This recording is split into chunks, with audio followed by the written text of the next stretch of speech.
手裏剣は実際に忍者が使っていたというそういう記録は残ってないんですね。武士たちが自分のたしなみとして手裏剣術というのはありますけれども、忍者が何か手裏剣をやったというようなことは残っていません。こんにちは。忍者研究者の山田裕二です。今日は忍者に関する質問にお答えします。This is Ninja Support。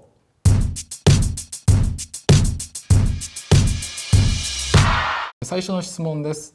忍者が最も活躍した時代はいつだと考えられていますか？誰が忍者を使っていましたか？忍者のやっぱり活躍したという時代は戦国時代だと思いますね。大名と大名との境のあたりで、そこに配置されて相手の城を乗っ取る、そういうことをよくやってるんですね。で、特に夜に忍び込んで放火したりとか、それから混乱させたりとか、そういうことで戦国時代は実際にいろんなところに潜入するということなんですけれども、それを使っていたのはいろいろなところの大名ですね。戦国時代には忍者がいなければ大名は成り立たなかったというふうに言われています。今の仕事としてはスパイであるし、特殊部隊というところだと思いますね。実在した忍者で有名な人は誰で、どんなことをした人ですか？服部半蔵忍者ということで言われますけれども、忍者ではないんですね。おそらく自分は忍者としていろんな術を使えたわけではなかったと思います。万戦集会という本の中には、優れた忍者は名前も残さないし、いろいろな痕跡も残さないということが書いてありますので、本当に素晴らしい忍者というのはおそらく私たちは知らない、名前も残さない人だったと。次の質問です。忍者は黒装束を身につけて任務を行っていたのでしょうか？現実で黒ずくめの格好の人がいたら目立ってしょうがない気がします。その通りですね。忍者のドラマで、よく黒装束で昼間から街を歩いていてというそういう場面がありますけれども、そうしていたならばこの人忍者だとすぐ分かってしまうわけで、当時のやり方としては、例えば旅の芸人に扮するとか、あとお坊さんに扮するとか、そういう形でいろいろな姿形を変えて、そして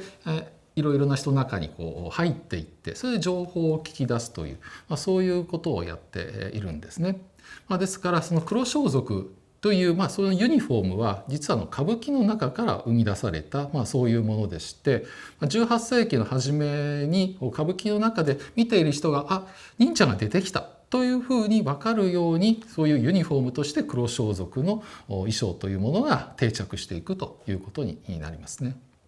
屋敷に忍び込むということもやってまして、忍術書の中には目立たない色で忍び込みなさいというようなことが書いてありまして、ですからこういう紺色だったりとか、その茶褐色だったりとか、それからある時は黒もあるんですけれども、黒ですと逆に月夜では見えやすいんだみたいなふうに書いてあります。で、今日私が着ておりますのはこんな非常に富士山の柄で派手な柄で、もちろんこういう柄のもので入り込むわけではないんですけれども、色的にはこういう色ですね。紺系の色の普段着ですね。そういったもので夜に忍び込むという、そういうことはやってます。侍などと比べて忍者の戦闘能力は高かったのでしょうか？忍者の戦いというものがあったわけではどうもなさそうなんですね。忍びのことを読んだ歌にも逃げるが勝ちというふうに書いてあるんですね。実際にいろいろ戦いに行くのはその武士の人たちが行くわけですから、その潜入した時に見つかってしまって戦ったのならば、自分も死んでしまう可能性が非常に高いと。そして情報を伝えるということができなくなってしまいますので、なるべくその忍者は戦うことというものを避けていたというふうに考えられますので、忍者の戦闘能力という面ではそう高かったということではないと思います。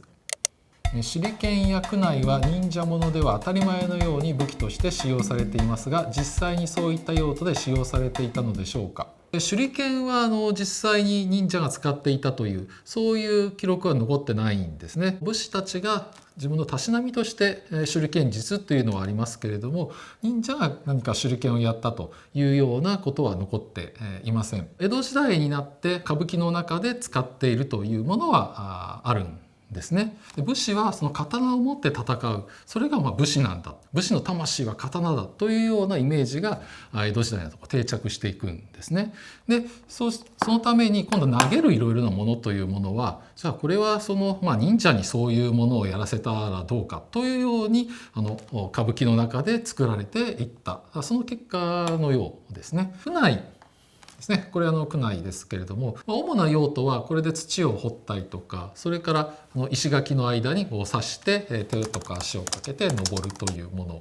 のがあります。である時にはこれ鉄製品ですから、護身用としてそれも使うということもあったかもしれないです。武器としてはこの鎖鎌ですね、この奮闘をつけて、そしてこれで相手を当てて、でさらに鎌で仕留めるというような農具を元にしたこういう武器というものは使っていたようなんですね。次の質問です。女の子の忍者をなぜくのいちと呼ぶんですか？実は女忍者っていうのはいなかったんですね。よくいろいろな映画とかではそのくのいち女忍者の活躍っていうのはありますけれども、いろいろな記録を見ますと女性の専門職、その仕事ということで忍者をやっていた女性っていうのはいなかったようです。このくのいちというものを書くと、女というふうに書けますね。もともと女性のことをくのいちというふうに呼んでいたんですね。忍術書の中にはくのいちの術っていうのがあるんですね。男が入り込めない、例えば台所の仕事とか、そういう時に女性を入れて、そして中からいろいろな情報を聞き出すという、そういうものであったりとかである時には、いわゆるハニートラップですね。で女性を使って、そしてその男の人からいろんな情報を聞き出すみたいなことは書かれていますけれども、その仕事としてずっとやっているという、そういうくのいちの女忍者がいたというわけではありませんでした。ドロンなどといって煙幕を巻いて消えたり水の上を走ったりなどするイメージは本当にできたんですか？煙幕を出して消えるというのは、これは火器の中にそういうものがありまして、そしてそれで煙を出すという術はあります。火遁の術というか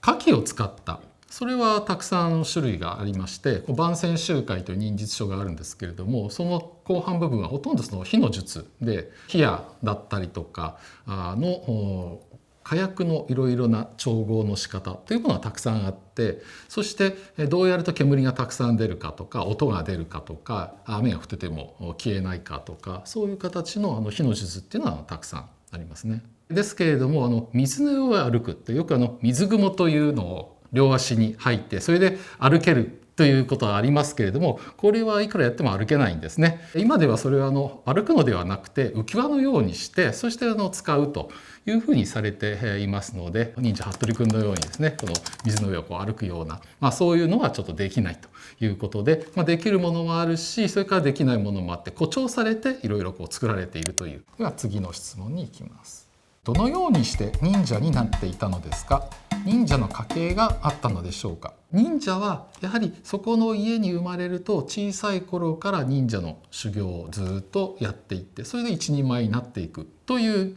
ところが基本です。これは日本の家というものがそうで、例えばいろいろな、道具を作る、そういう家に生まれたならば小さい時からそういう道具を作るってもずっとやっていますし、そういう家の仕事というものはずっと決まっているわけですね。ですからそれと同じように忍者もそこの家に生まれたならばその親がやっているものを真似て、そしていろんなことをやるということでずっとやっていきます。忍者がいつまでいたのか知りたいです。江戸時代の終わりまで仕事としての忍者というものはありました。廃藩置県